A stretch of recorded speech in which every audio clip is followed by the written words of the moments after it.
దేశంలో ఉన్న రాజకీయ నాయకులకి నా యొక్క రిక్వెస్ట్ ఏంటంటే, మీరు చాలా కంట్రీస్ తిరుగుతున్నారు. అక్కడ విలాసవంతమైన రోడ్లు చూస్తున్నారు. అక్కడ డ్రైనేజీ సిస్టమ్ ఎంత పర్టికులర్ గా ఉందో అబ్జర్వ్ చేస్తున్నారు.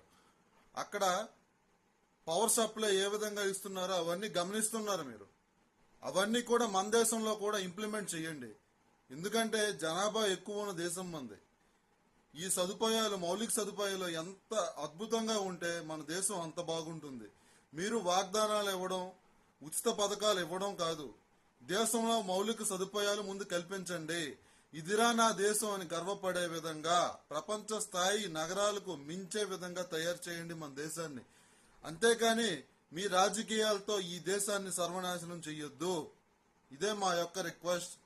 మీరు దీంతో ఏకీభవిస్తే షేర్ చేయండి, లైక్ చేయండి, మన ఛానల్ని సబ్స్క్రైబ్ కూడా పనిగా చేసుకోండి.